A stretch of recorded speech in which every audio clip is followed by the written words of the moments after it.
कोई धंधा छोटा या बड़ा नहीं होता और धंधे से बड़ा कोई धर्म नहीं होता। ठीक यही किया गौतम अडानी ने। समय पर जो धंधा मिला उसे पूरे मन से किया और आगे बढ़ते रहे।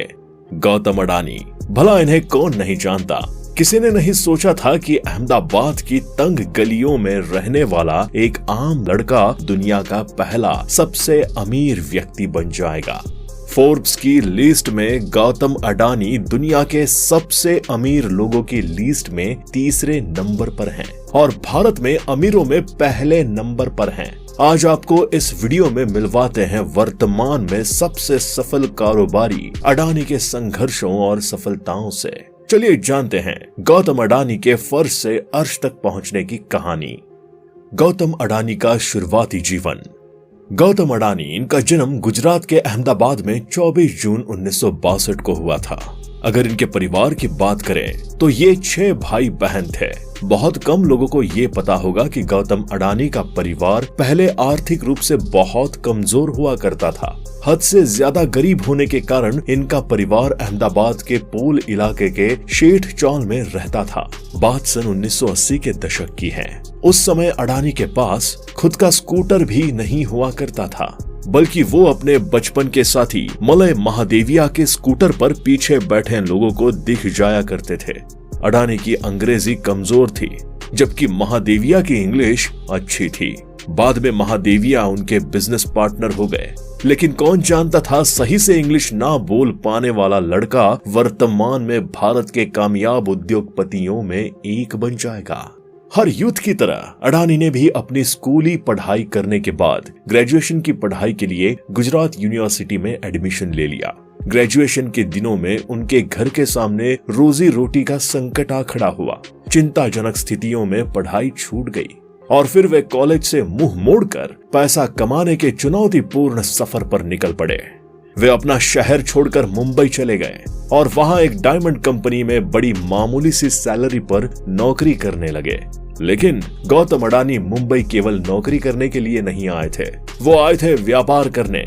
उन्होंने कुछ समय बाद नौकरी को छोड़ दिया और अपना कदम रख दिया बिजनेस की दुनिया में। बिजनेस की दुनिया में शुरुआत।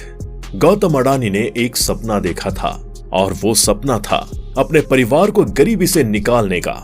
लेकिन ये नौकरी से संभव नहीं हो सकता था, क्योंकि एक बंधी बंधाई सैलरी में परिवार के 8 लोगों का खर्च निकालना मुश्किल हो रहा था, जिसकी वजह से गौतम अडानी ने नौकरी को छोड़ दिया। फिर शुरू हुआ फर्श से अर्श पर पहुंचने के लिए कड़ी मेहनत का दौर। गौतम अडानी ने महज 20 साल की उम्र में ही हीरे का ब्रोकरेज आउटफिट खोल दिया।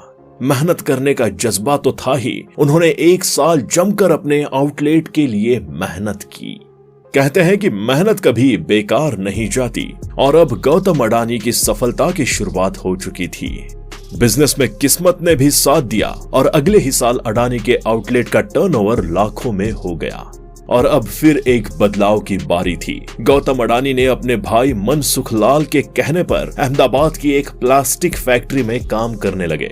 अब आगे बढ़ने की बारी थी और पूरी तरह बिजनेस में घुसने की भी।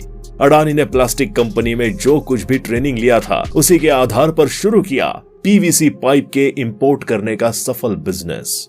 गौतम अडानी ने 1988 में export import company Adani enterprises की स्थापना की और उन्होंने 1988 में कांडला पोर्ट के जरिए प्लास्टिक ग्रेन्यूल्स को इंपोर्ट करके अपना बिजनेस शुरू कर दिया। वे दूसरे देशों से प्लास्टिक ग्रेन्यूल्स को खरीदकर गुजरात में लाते थे और फिर गुजरात की छोटी छोटी कंपनियों को पीवीसी की सप्लाई करते हैं। 1988 के उस दौर में जहां दूसरे व्यापारी प्लास्टिक ग्रेन्यूल्स की कीमत घटने बढ़ने की वजह से अपने ग्राहकों की डिमांड पूरी नहीं कर पा रहे थे, तब गौतम अडानी जी घाटा सहकर भी अपने सभी ग्राहकों की डिमांड को पूरा करते थे। ऊपर से अपने ग्राहकों के साथ इनका व्यवहार भी काफी अच्छा था, इसलिए लोग इन्हें धीरे धीरे करके एक भरोसेमंद बिजनेसमैन के रूप में देखने लगे। इसके बाद गौतम अडानी ने धीरे धीरे करके अपने इसी बिजनेस को काफी बड़ा कर लिया और गुजरात की बड़ी बड़ी कंपनियों को भी पीवीसी की सप्लाई देने लगे। और देखते ही देखते मात्र 4 साल के अंदर ही इनका बिजनेस इतना ज्यादा बढ़ गया कि 100 मैट्रिक टन इंपोर्ट से शुरू किया गया इनका business 40,000 metric ton PVC import में बदल गया। पीवीसी मार्केट में अपनी अच्छी पकड़ बना लेने के बाद अडानी जी ने केमिकल और पेट्रोलियम का भी इंपोर्ट करना शुरू कर दिया और धीरे धीरे करके इन्होंने एक्सपोर्ट में भी अपना परचम लहराना शुरू कर दिया, जिसके बाद इंडिया के बड़े बड़े नेता भी इन्हें जानने लगे और 1990 खत्म होते होते चिमन भाई पटेल और केशु भाई पटेल जैसे बड़े गुजराती नेता इनके काफी अच्छे दोस्त बन गए। इसके बाद 1994 का वो दौर आया जब गुजरात सरकार ने मुंद्रा पोर्ट के लिए मैनेजरियल आउटसोर्सिंग की बात कही। इस काम में अडानी जी को अपना काफी फायदा नजर आया और इसलिए उन्होंने 1995 में इस कॉन्ट्रैक्ट को ले लिया। अडानी का थर्मल पावर जनरेशन के फील्ड में कदम। दोस्तों, मुंद्रा पोर्ट के हाथ में आ जाने के बाद अडानी जी ने खुद को मिनरल लैंडिंग और कोल ट्रेडिंग के क्षेत्र में भी आगे बढ़ाया और इसी की मदद से इन्होंने थर्मल पावर जनरेशन के फील्ड में भी कदम रखा और इस क्षेत्र में ऐसा काम किया कि जहां पहले के समय में पूरे गुजरात की पावर जनरेशन कैपेसिटी 8000 मेगावाट थी, वहीं आज के समय में सिर्फ अकेले अडानी जी के थर्मल पावर प्लांट की जनरेशन कैपेसिटी 4620 मेगावाट तक पहुंच चुकी है। दोस्तों, देखते ही देखते अडानी जी ने अपने ग्रुप के टर्नओवर को साल 2000 में 3300 करोड़ से बढ़ाकर साल 2013 में 47,000 करोड़ रुपए तक कर लिया। दोस्तों, बात अगर प्रेजेंट डे यानी कि 2022 की बात करें तो आज के समय में अडानी जी का business solar manufacturing, industrial land, road and rail, real estate, logistics, fruits और डिफेंस एंड एरोस्पेस जैसे कई फील्ड तक एक्सपैंड कर चुका है। और सिर्फ यही नहीं दोस्तों, आप ये जानकर चौंक जाएंगे कि 2019 में आई महामारी के दौरान जहां ज्यादातर कंपनियां घाटे में जा रही थी, वहीं गौतम अडानी की 6 कंपनियों ने साथ मिलकर 79 बिलियन डॉलर का मुनाफा कमाया था और ये अडानी ग्रुप के इतिहास के सबसे सुनहरे दिन थे। दोस्तों, अडानी की ऐसी चौंका देने वाली ग्रोथ को देखते हुए वॉरबर्ग फर्म ने अडानी पोर्ट्स में 110 मिलियन डॉलर इन्वेस्ट किए और फ्रांस की टोटल एनर्जीज ने अडानी ग्रीन में 2.5 बिलियन डॉलर का इन्वेस्टमेंट किया। विवादों से भी रहा नाता। वैसे दोस्तों, गौतम अडानी के इस बढ़ते हुए बिजनेस के दौरान कई मुश्किलें भी सामने आई और इनके ऊपर कई इल्जाम भी लगे। जैसे कांग्रेस अध्यक्ष राहुल गांधी ने अडानी पर आरोप लगाते हुए कहा कि प्रधानमंत्री मोदी अडानी का फेवर करते हैं और उन्होंने 1 रुपए प्रति वर्ग मीटर के हिसाब से अडानी जी को 45,000 एकड़ जमीन बेच दी, जिस पर अडानी जी ने ये जवाब दिया कि जहां तक वे जानते हैं, मोदी जी कभी किसी का कोई फेवर नहीं करते और पिछली सरकार यानी कि कांग्रेस ने तो उन्हें 10 पैसे प्रति वर्ग मीटर के हिसाब से भी जमीन बेची थी। और तो और वे बंजर जमीन को खरीदकर उस पर फैक्ट्री बनाते हैं, जिससे देश की इकोनॉमी को फायदा मिलता है और इससे उस जमीन की कीमत भी बढ़ जाती है।